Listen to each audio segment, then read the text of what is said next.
Assalamualaikum warahmatullahi wabarakatuh.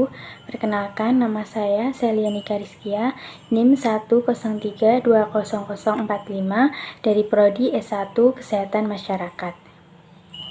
Saya akan menjelaskan yaitu materi tentang perubahan hormon pada remaja.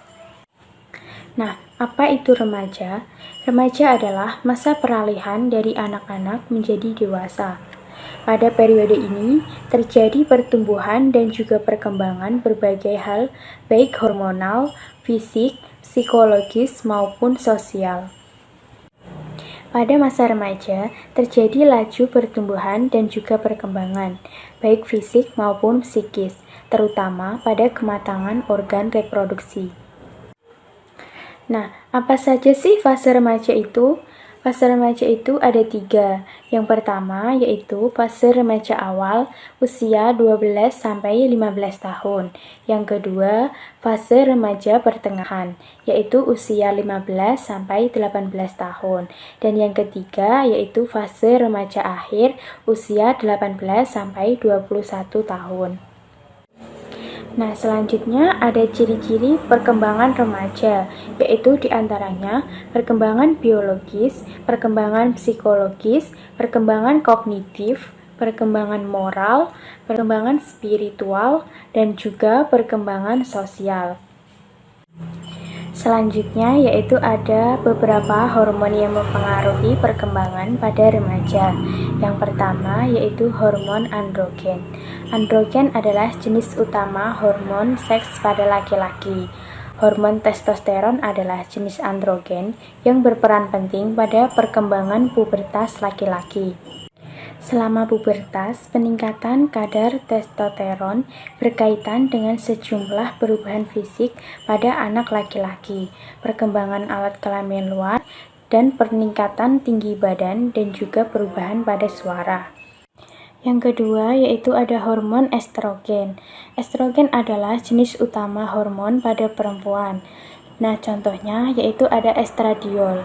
Estradiol adalah jenis estrogen yang berperan penting pada perkembangan pubertas perempuan. Dengan meningkatnya kadar estradiol, maka terjadilah perkembangan payudara, rahim, dan perubahan tulang kerangka tubuh.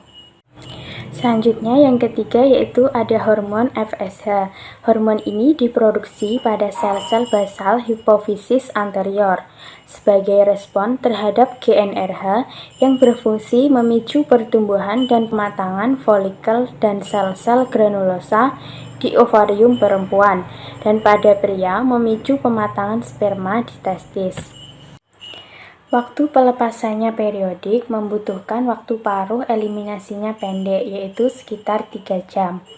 Nah, sering tidak ditemukan dalam darah. Sekresinya dihambat oleh enzim inhibin dari sel-sel granulosa ovarium melalui mekanisme umpan balik negatif.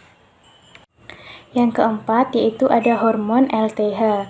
Hormon LTH diproduksi di hipofisis anterior, memiliki aktivitas yang memicu atau meningkatkan produksi dan sekresi air susu oleh kelenjar payudara. Hormon ini berfungsi memacu ovarium untuk menghasilkan hormon estrogen dan progesteron, dan juga mempunyai simbol PRL.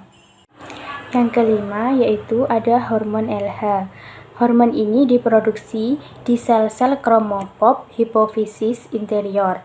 Bersama FSH, LH berfungsi memicu perkembangan folikel dan juga mencetuskan terjadinya ovulasi di pertengahan siklus.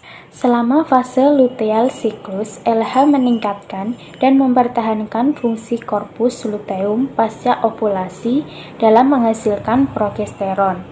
Pelepasannya periodik atau pulsatif, kadarnya dalam darah bervariasi setiap fase siklus, dan waktu paruh eliminasinya pendek yaitu sekitar 1 jam. Waktu kerjanya sangat cepat dan juga singkat. Pada pria, LH memicu sintesis testosteron di sel-sel Leydig testis. Terima kasih.